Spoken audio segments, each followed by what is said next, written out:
Vamos a recorrer otra parte del camino que nos conduce al Atlántico, ya sea para encontrar que fue un mito o una realidad. La leyenda dice que fue una civilización que supo vivir tanto en la tierra como en el paraíso.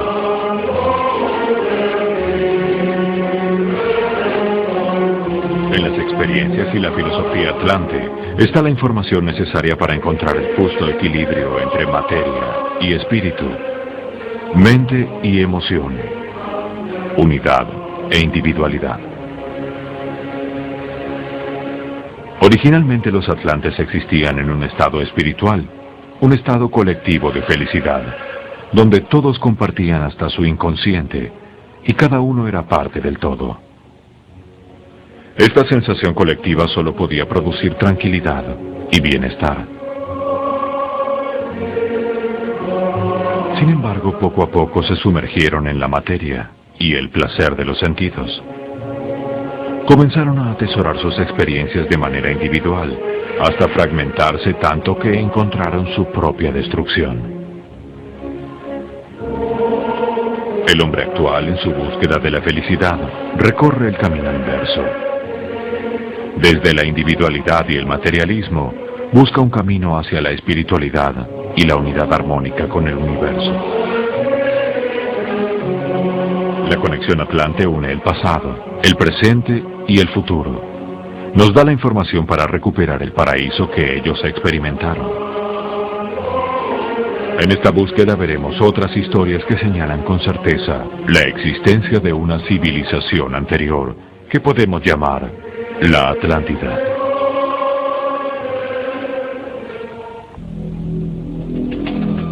Hoy, gracias a la tecnología, el hombre ve cada vez más lejos.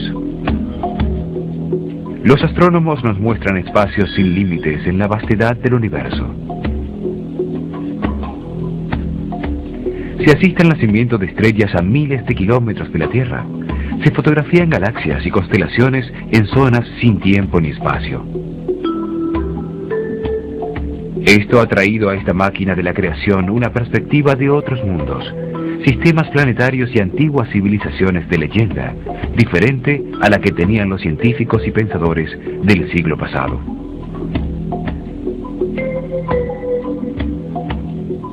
Hoy se pueden buscar en el pasado, donde no existen doctrinas concebidas por el hombre, respuestas a los tiempos que vivimos. Hay que permitir que la intuición tome el control. Ese sexto sentido maneja el 90% de la mente de una forma que aún no se conoce. La frontera entre la ciencia y la fantasía es muy borrosa. Por ejemplo, Heinrich Schliemann, en 1923, convirtió en realidad un mito cuando descubrió la legendaria Troya, a partir de indicios que encontró en la Ilíada de Homero, escrita hace 2500 años.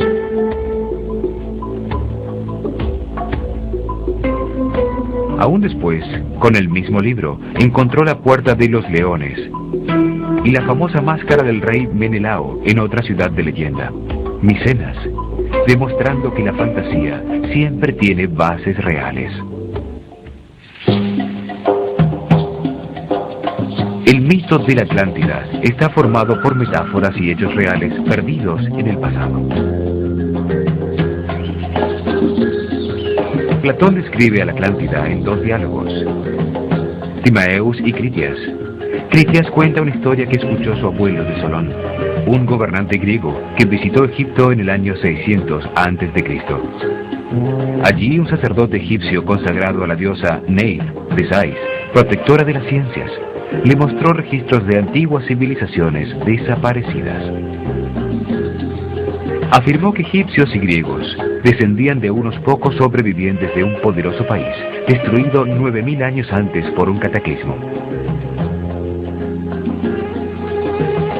El diálogo de Platón sobre la Atlántida puede interpretarse de varias maneras, como el registro de un hecho real o como una historia fantástica. Si la historia fuera inventada, podría ser una alegoría de su propio tiempo, una parábola moral o un cuento místico. A principios del siglo XX, cuando se descubrieron las placas tectónicas y la existencia en la mitad del océano Atlántico de montañas sumergidas con más de 4000 metros de altura, se afirmó que era una evidencia real de la existencia del continente perdido. Se descubrió que toda esa zona había tenido una permanente actividad volcánica submarina. Sin embargo, hasta el momento, solo se han encontrado algunas ruinas misteriosas en Bimini. No ha aparecido una gran ciudad oculta entre el coral que pruebe, como en el caso de Troya o Micenas, que la Atlántida realmente existió. Se argumenta que es difícil encontrar pruebas tangibles, teniendo en cuenta que han pasado casi 13.000 años y un cataclismo global que borró cualquier rastro de civilizaciones anteriores. El calentamiento causado por el Sol derritió las capas de hielo que cubrían los continentes en la era glacial. Montañas de hielo cayeron al mar, provocando terremotos, erupciones volcánicas y un diluvio mundial que elevó el nivel del mar en 130 metros, haciendo desaparecer todo vestigio.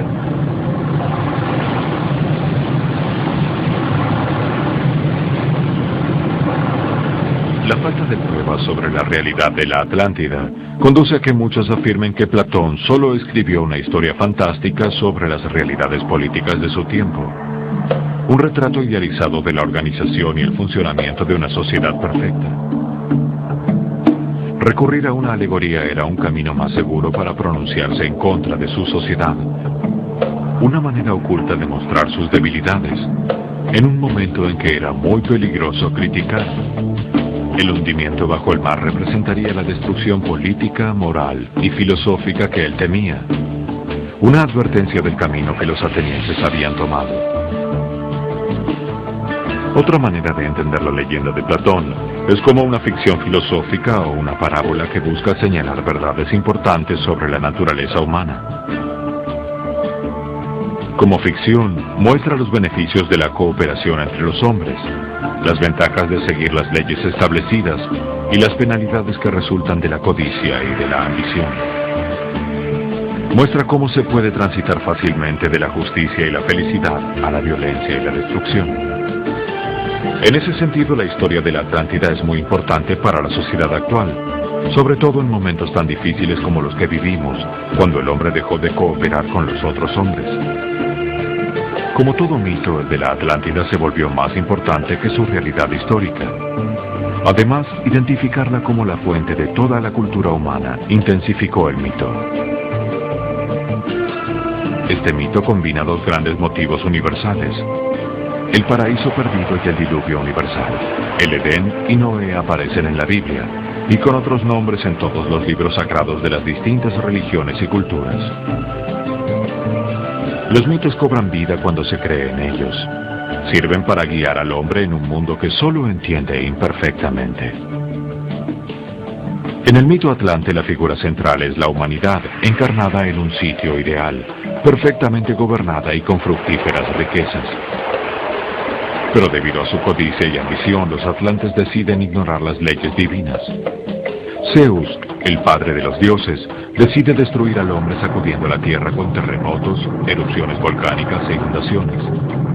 La misma cólera destructiva siente Dios en la historia bíblica en la que Noé es el único sobreviviente. Una historia muy parecida a la de Adán y Eva, quienes, tentados por la codicia y la ambición de ser iguales a Dios, rompen el mandato divino y comen del árbol del conocimiento. Esto produce su expulsión del paraíso. Para el hombre actual, perdido en el mundo que experimenta, el tema del paraíso perdido es una luz al final del túnel. La vida se convierte en un intento por recuperarlo, regresar al Edén, encontrar el camino a Zambala, localizar la Atlántida, el hogar, la fuente perdida. El hundimiento de la Atlántida también puede pensarse como un estado psicológico en el que el hombre, asediado por los terremotos de la pasión y las aguas que lo sumergen en la inconsciencia, pierde o retrasa su propósito evolutivo.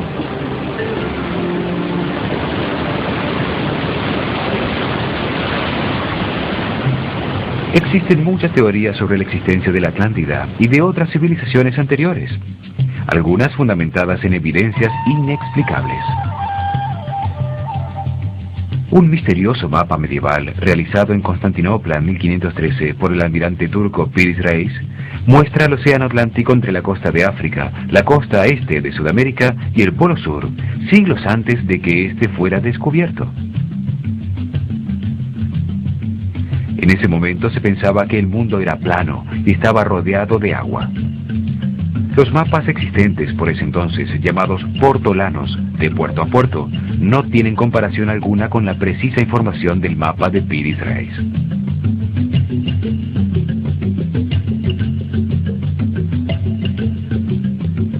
Ni siquiera mapas de 200 años más tarde, como este de De Witt, tienen una información parecida. Piris Reis usa coordenadas de longitud y latitud para dividir el globo. Se trata de la trigonometría esférica, inventada muchísimo después por Geraldo Mercator. Su precisión, comparándola con los cálculos actuales, es absoluta. Hay varios elementos extraños en este mapa. El primero es que los contornos de los continentes parecen corresponder exactamente con una fotografía tomada desde el aire con centro en las pirámides de Egipto. El mapa fue analizado por la Fuerza Aérea Norteamericana, que confirmó su extraordinaria precisión y que tiene su centro en las pirámides. El almirante Piris Reis dejó notas escritas en el mapa, en donde niega toda responsabilidad de los registros originales y de la cartografía.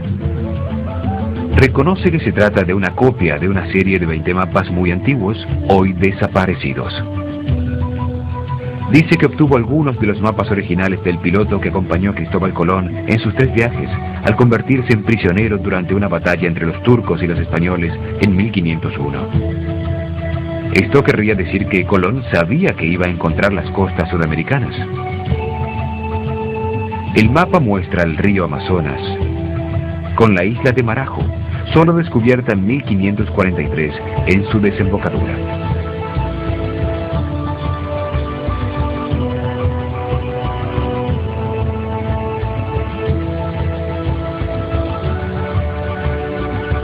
El mapa de Piris Reis recopila antiquísima información extraordinariamente precisa, descubierta por seres que tuvieron un nivel de tecnología igual o superior al actual. Otro mapa bastante extraño es el realizado por Orontus Phineus en 1532, donde aparece la Antártida sin la capa de 2 kilómetros de hielo que la cubre actualmente. Lo extraño es que ese continente no fue explorado hasta 300 años después, en 1818. Sus contornos coinciden de manera asombrosa con mapas elaborados en 1977, cuando por primera vez se hicieron estudios sísmicos sobre el Polo Sur para averiguar qué había debajo de la capa de hielo. La evidencia geológica que conocemos nos dice que la Antártida sin hielo solo pudo haber existido en el periodo comprendido entre el año 13.000 y el 4.000 a.C., cuando no existía una civilización capaz de registrar las costas del Atlántico. ¿Cómo es posible que un mapa elaborado en 1513 incluya detalles de un continente que no se exploró hasta 1818? ¿Y por qué lo registra sin hielo, en unas condiciones que no pudo tener sino hace 12.000 años? Suele creerse que ciencia significa progreso permanente, y estas evidencias contradicen este supuesto. Significaría que la ciencia actual es un legado que proviene de una gran civilización desaparecida.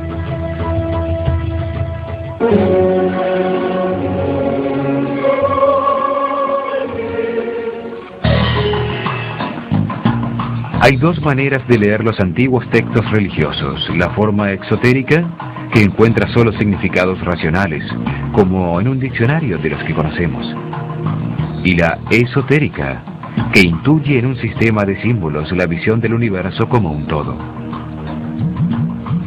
La esotérica usa la energía mental y es una muestra de un sistema superior de conocimientos, de la forma intuitiva de conciencia que antiguas civilizaciones nos dejaron como herencia en muchos libros.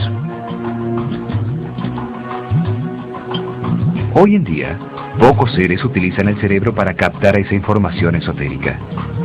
Para la mayoría de las personas puede ser solamente imaginación. Sin embargo, es una forma práctica y científica de obtener información. Libros hindúes, probablemente la literatura más antigua del mundo, contienen esa simbología esotérica. Le dan una gran importancia al ciclo de 25.920 años que llamamos precesión de los equinoccios, al igual que sumerios y egipcios.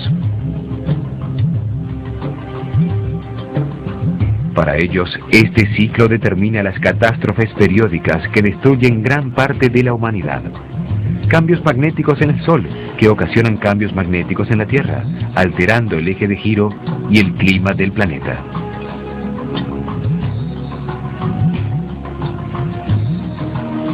Se cree que el diluvio universal sucedió en uno de estos cambios de ciclo, cuando los hielos de los polos cayeron al mar, ocasionando un gigantesco tsunami y un cataclismo global que destruyó la civilización existente en ese momento.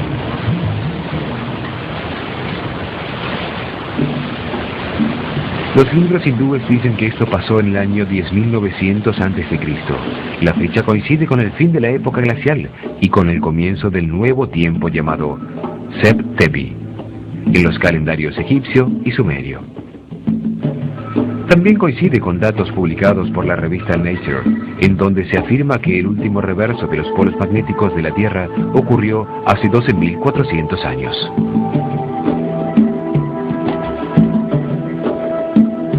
Los libros dicen que en ese momento el imperio hindú de Rama se encontraba en guerra con la madre de su civilización, un pueblo al que llaman los Asvins o gemelos, una figura que siempre representó a la Atlántida. La guerra se dio porque los atlantes cambiaron su mentalidad original, intuitiva, lunar, controlada por el lado derecho del cerebro, de imágenes, sentimientos, emociones y unidad, por una controlada por el lado izquierdo del cerebro, solar, racional, tecnológica e individual.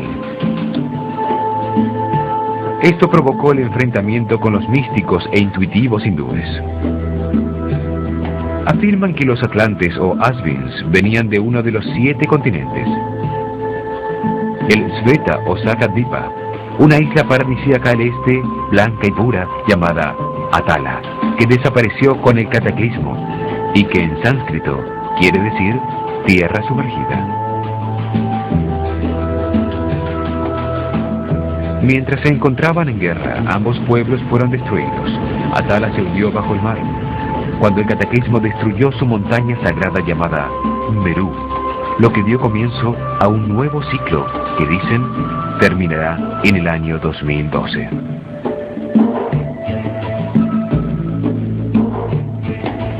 Para los hindúes el cambio de una era a otra es un momento alarmante.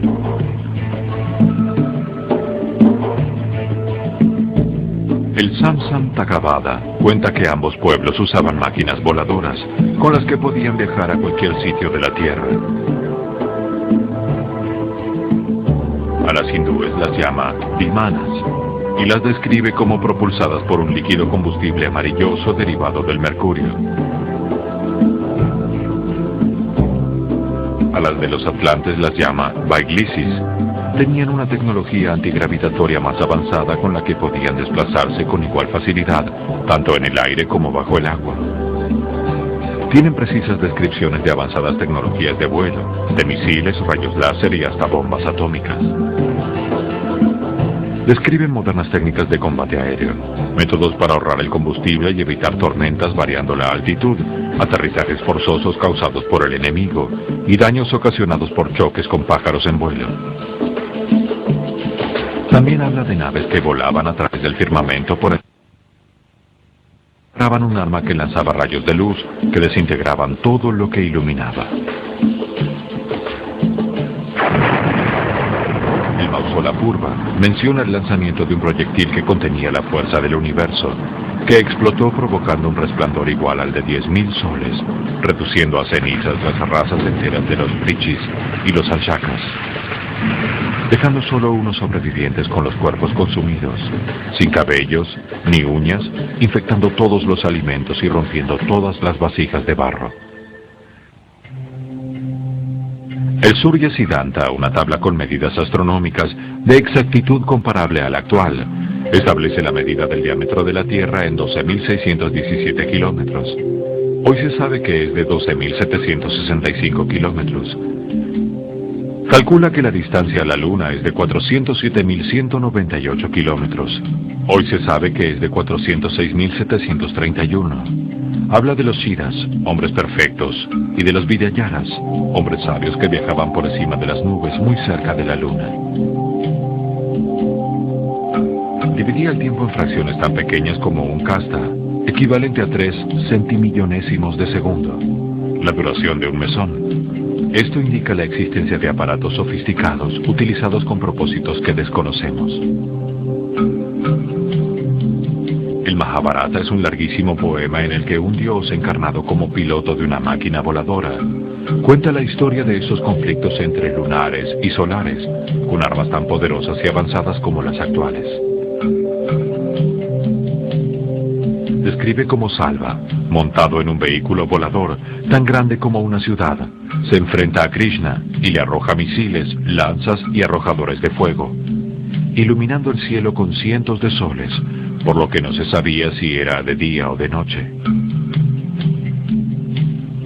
Krishna le responde con un brillante disco como un sol que parte su nave en dos. La ciudad cae del cielo y muere Salva. Así termina la narración del Mahabharata. Los efectos de un arma llamada Agnaya, utilizada por Adwatan contra los Pandava, o el proyectil que contiene toda la fuerza del universo disparado por Vulcan, desde su Vimana volador, con el que destruyó las 3 ciudades de los Vrishnis y los Anjakas, son similares a los de una bomba atómica.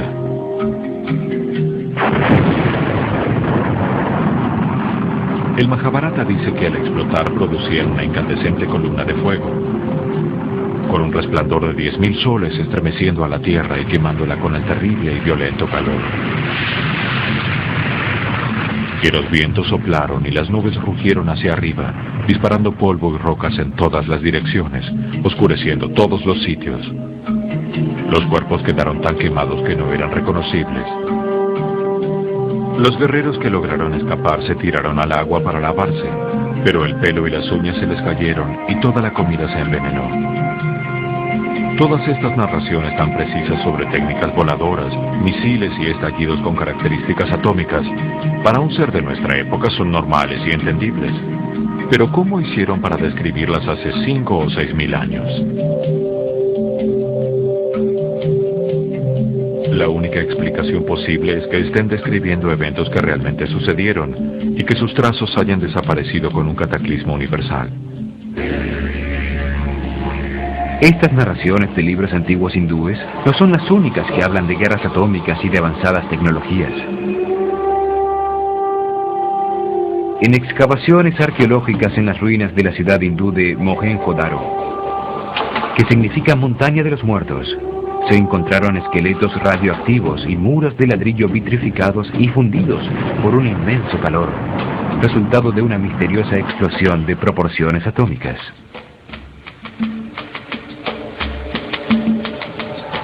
Los sumerios y egipcios narran la destrucción de ciudades en el Sinaí como Sodoma y Gomorra, también presentes en la Biblia.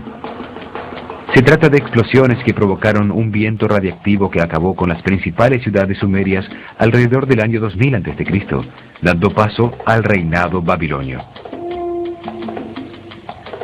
Son tecnologías que solo fueron inventadas y probadas con la bomba atómica sobre Hiroshima en la Segunda Guerra Mundial. ¿De dónde salieron estos conocimientos o para qué utilizaron pilas eléctricas en la antigüedad? En excavaciones de un poblado cerca de Bagdad, Irak, el arqueólogo alemán Wilhelm Koenig encontró lo que dedujo eran unas baterías eléctricas construidas hace 6.000 años. Vasijas de cerámica con un cilindro de cobre en su interior, que a su vez contenía en su centro una varilla de una aleación de 60% plomo y 40% estaño, aislada por un tapón de asfalto. El laboratorio de General Electric estudió la batería y encontró que al llenarla con ácidos orgánicos como el jugo de uva, funcionaba perfectamente, produciendo una corriente eléctrica de 2 voltios. Colocando varias en serie, podía producirse el voltaje que se deseara. Tal vez esta fue la tecnología utilizada para iluminar los templos antiguos. Luciano, el satírico griego, describe que en Hierápolis, en el templo de Hera, su estatua de oro tenía una joya en la cabeza de la cual emanaba una gran luz, y el templo entero resplandecía como si estuviera iluminado por miles de velas. También pueden haberse utilizado para iluminar el interior de las tumbas y mastabas reales egipcias, mientras se pintaban los coloridos murales que adornaban sus paredes. Tengamos en cuenta que no quedaron los rastros de humo que debieron producir las antorchas de fuego que, según se piensa, fueron utilizadas para ver en la oscuridad. Muchas evidencias prehistóricas ponen en duda la versión oficial sobre la existencia del ser humano en la Tierra. Han sido suprimidas o dejadas de lado. Estas evidencias ponen en duda las teorías evolucionistas, por lo que no se las estudia y se las mantiene sepultadas en archivos olvidados. La historia de la vida en el planeta está escrita en páginas de piedra que han ido acumulando en su interior, capa por capa, los restos orgánicos o las huellas de su actividad durante los tiempos que vivieron. Los fósiles y huesos se encuentran a distintas profundidades y se sabe que los encontrados en capas similares vivieron sobre la Tierra en la misma época. Así se encontró que las especies cambian de época en época. Las capas más superficiales de piedra contienen los huesos de animales recientes. Debajo de los huesos de mamíferos están los huesos de los dinosaurios, más abajo los anfibios, luego restos de caracoles y peces, y por último solo trazos de simples células.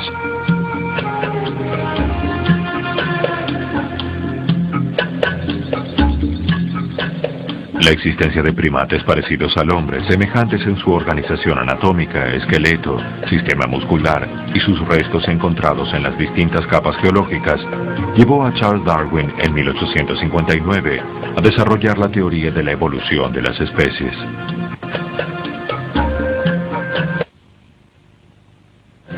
Darwin por la Biblia y afirma que el hombre, a través de cambios accidentales o causales a lo largo de inmensos periodos de tiempo, es un animal que evolucionó de sus padres, los monos y primates originales en el planeta, gracias a su fortaleza. Sin embargo, hoy, 150 años después, no se han encontrado evidencias concluyentes que comprueben su teoría, y todavía buscamos el eslabón perdido entre el hombre y el mono. El famoso antropólogo Richard Leakey confirma que todos los restos descubiertos de los antepasados del hombre caben en una alcoba y sobra espacio. Solo existen unos pocos huesos de millones de seres en la prehistoria para sustentar la teoría de la evolución. Los restos de los antepasados del hombre encontrados en África indicarían que evolucionó lentamente, en un proceso que tomó 6 millones de años, hasta producir, hace 1,5 millones de años, el Homo erectus.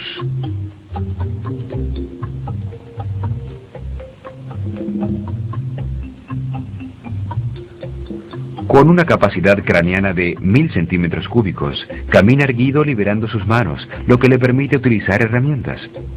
Los ojos en el frente perfeccionan su sistema visual, permitiéndole calcular mejor las distancias y cazar mejor. Desapareció por completo hace 250.000 años, posiblemente en uno de los cataclismos históricos que cambió la forma de la Tierra y las especies. Sin embargo, se cree que en su proceso de desaparición dio paso al Homo sapiens, a pesar de que hasta ahora no aparece el eslabón perdido que una los dos procesos evolutivos en uno solo continuo. La teoría convencionalmente aceptada dice que hace 250.000 años apareció en África, extendiéndose por Europa hace 100.000 años, pasando luego a Asia hace 40.000 años, y llega a través del estrecho de Bering a América hace 30.000 años, y a Sudamérica hace 15.000 años. El Homo sapiens aparece súbitamente con 500 centímetros cúbicos más de capacidad craneana, lo que le permitió el desarrollo de la inteligencia, la facultad del habla y un cuerpo muy parecido al del hombre moderno, en una macromutación que no coincide con los lineamientos lentos de la evolución.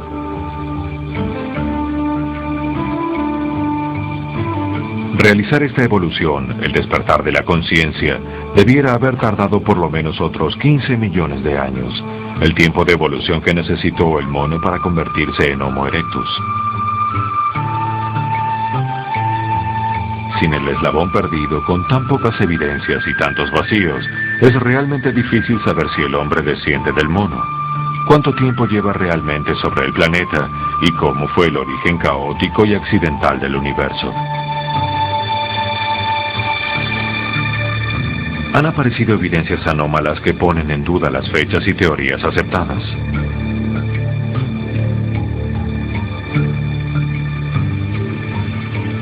En Ottosodal, Western Transvaal, Sudáfrica, se encontraron cientos de bolas metálicas fabricadas con un metal azulado increíblemente resistente, algunas con 3 hendiduras paralelas que ni siquiera se raya al tratar de perforarlo con brocas de acero.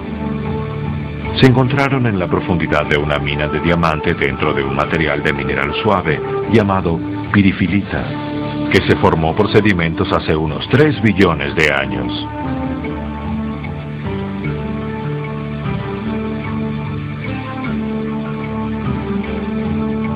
En Antelope Spring, Utah, se encontraron huellas fosilizadas de pisadas con calzado sobre un bloque de la era cambriana, de hace 500 millones de años. En el estado de Texas se han encontrado varias evidencias que contradicen los conceptos evolucionistas de Darwin. En Glen Rose aparecieron docenas de huellas fosilizadas de pisadas humanas junto a pisadas de dinosaurios, lo que indicaría que el hombre caminó simultáneamente con estos hace más de 60 millones de años, fecha en que se cree que se extinguieron por el gigante meteorito que cayó en la península de Yucatán.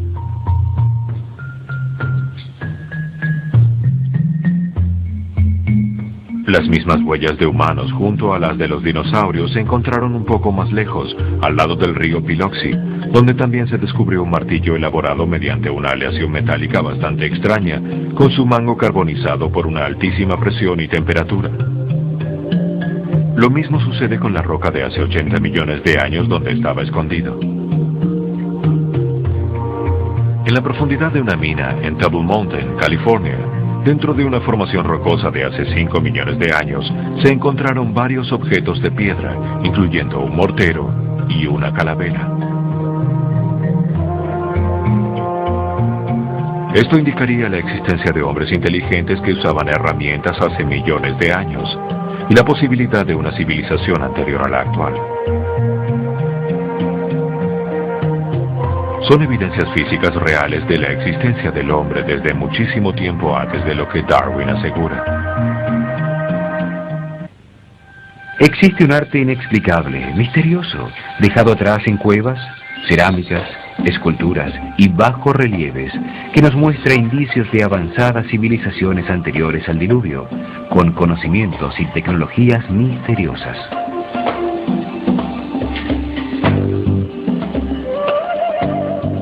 En el templo de Osirión, en Abidos, Egipto, existe un friso o panel entre 2 columnas con unos bajorrelieves muy extraños. Muestran una serie de naves y helicópteros que solo pueden ser identificados por alguien de nuestra época. Se trata de una forma de transporte aéreo en un bajorrelieve de uno de los templos más antiguos de Egipto. La cultura maya también nos dejó indicios de tecnologías avanzadas muy antiguas.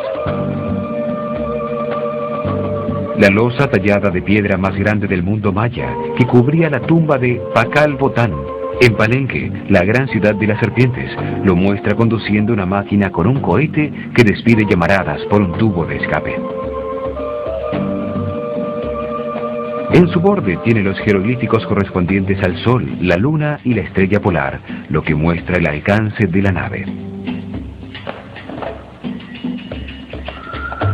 Ha sido objeto de mucha especulación. Se sabe que George Lucas decidió que se utilizaran sus medidas y forma para las naves de la persecución entre el bosque en la película Star Wars.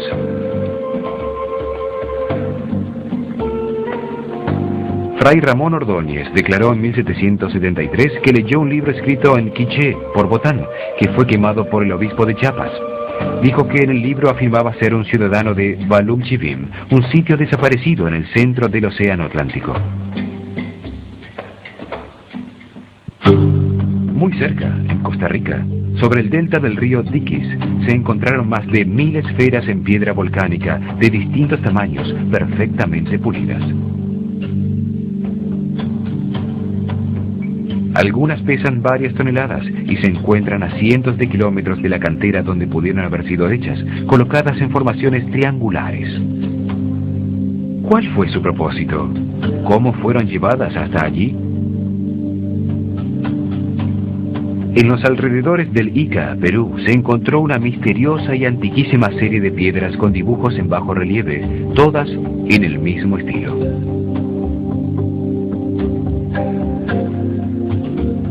Por la pátina de su superficie se sabe que fueron talladas hace 12 o 13.000 años. Sin embargo, muestran conocimientos y procedimientos avanzadísimos aún para la época actual. Astrónomos que miran sucesos en lejanas estrellas, viajeros por el aire, los continentes de la Tierra en posiciones distintas a las actuales, y dibujos de animales ya desaparecidos. También se representa un trasplante de corazón, que comienza con una mujer embarazada a la que le sacan sangre para aprovechar las proteínas y hormonas que impiden que su feto sea rechazado como un cuerpo extraño. El paciente recibe una transfusión de la sangre de la mujer embarazada y le introducen el nuevo corazón en el pecho.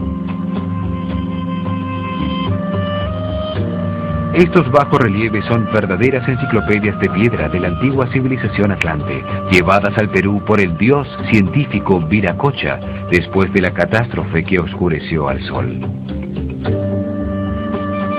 En Nazca, también en Perú, se han descubierto enormes figuras y líneas de muchos kilómetros de longitud, trazadas con piedras en el suelo, que solo pueden ser vistas desde el aire.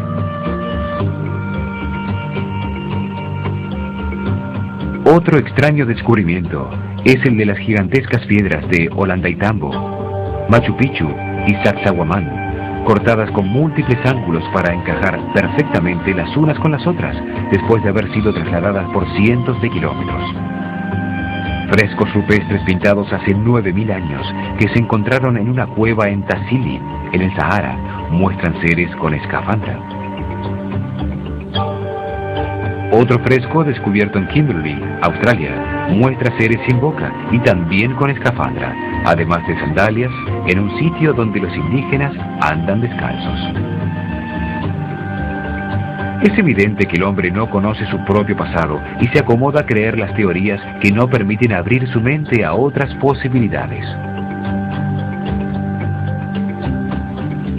Las evidencias que hemos visto indican la presencia de civilizaciones anteriores con tecnologías distintas a las nuestras.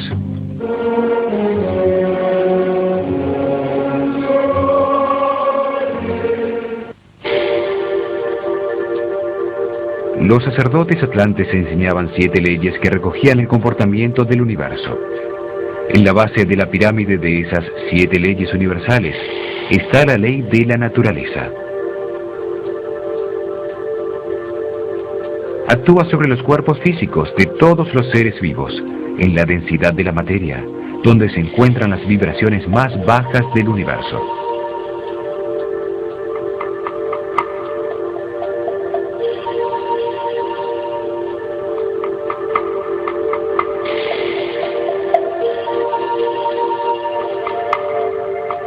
Organiza los átomos en moléculas, las moléculas en proteínas, las proteínas en células, las células en tejidos, los tejidos en órganos, y los órganos se estructuran para dar forma al cuerpo, manifestando la perfección de la naturaleza en la diversidad de los cuerpos vivos.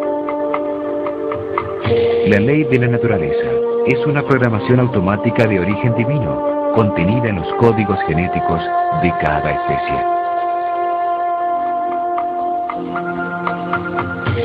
Organiza los distintos cuerpos, determina durante cuánto tiempo son útiles, sus funciones y los mecanismos para su reproducción, mantenimiento y protección. Forma un gigantesco organismo viviente que se llama el universo. Cada ser tiene su propio nivel de conciencia, experimentado en un cuerpo material.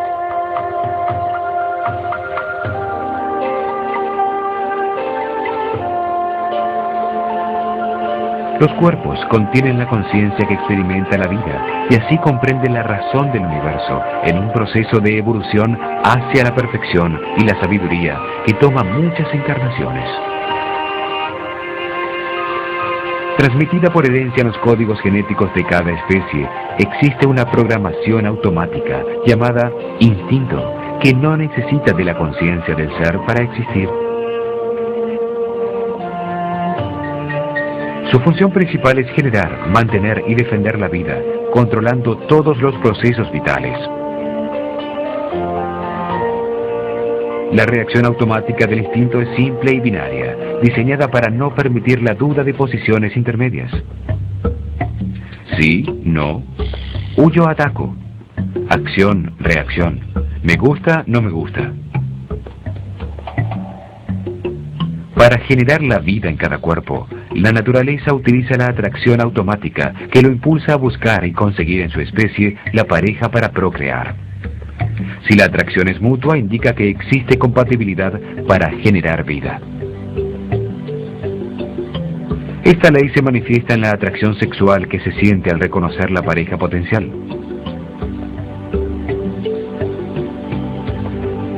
Para mantener la vida en cada cuerpo, la naturaleza utiliza el deseo automático, que lo impulsa a buscar y conseguir lo que necesita para vivir. Se manifiesta como hambre, sed y como la capacidad para reconocer el alimento que necesita y el medio natural de su especie. Para defender la vida en cada cuerpo, la naturaleza utiliza el miedo automático a perderla, que lo impulsa a huir o a defenderse. Se manifiesta como una fuerza o energía adicional producida por la adrenalina para responder adecuadamente a la situación. En cada cuerpo organizado por la ley de la naturaleza se encarna una conciencia que evoluciona en un proceso de aprendizaje sucesivo que se llama vida.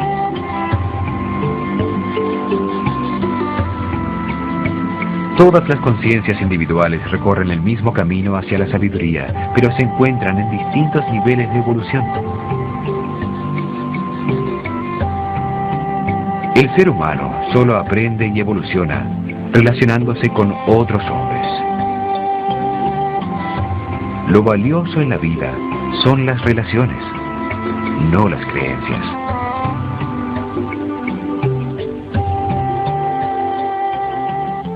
Con la ley de la naturaleza, el Creador diseña la diversidad del universo para que la conciencia evolucione. Diferentes razas, en distintos lugares y climas, expuestas a diferentes situaciones y culturas, permiten el contraste de la diversidad. Distintos hombres con distintos niveles de conciencia se comportan de diferentes maneras, permitiendo las relaciones de aprendizaje. Solo a través de estas relaciones con los demás evoluciona la conciencia.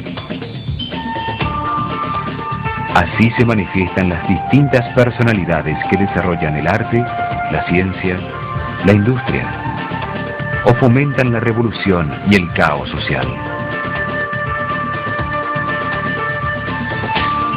Los instintos organizan las respuestas automáticas de los cuerpos que albergan estas conciencias para que funcionen perfectamente. Cuando un ser vivo viola la ley de la naturaleza, siente dolor o enfermedad. Esta violación es permitida por una de las leyes jerárquicamente superiores con algún propósito de evolución. Se genera dolor o un proceso de destrucción que disminuye la fuerza vital en el organismo y la calidad de vida que se experimenta. En los primeros niveles de evolución se desarrollan personalidades primarias para vivir procesos que desarrollen la conciencia. Sus reacciones en esos niveles son casi totalmente instintivas y agresivas. Esto daña las relaciones con los demás y produce sufrimiento. Al tratar de evitarlo, se toma conciencia y se evoluciona. Una conciencia evolucionada domina su instinto automático y no tiene un comportamiento agresivo con los demás. Así comienza a actuar desde la ley de armonía, la ley inmediatamente superior a la de la naturaleza. El propósito de la vida es enseñarnos lo que no sabemos a través de las experiencias en el cuerpo físico. Vivimos para aprender, para graduarnos en sabiduría universal. Hemos visto evidencias contrarias a la historia convencional que nos permiten aceptar la existencia de una civilización anterior a la actual, que desapareció dejando muy pocos rastros con el cataclismo universal. En nuestro próximo programa veremos cuándo desapareció la Atlántida, de acuerdo a información registrada por muchos pueblos de la Tierra. Veremos distintas teorías sobre su posible ubicación, hasta llegar al sitio donde más posibilidades tiene de haber existido, y por supuesto continuaremos profundizando en las 7 leyes universales. Acompáñenos.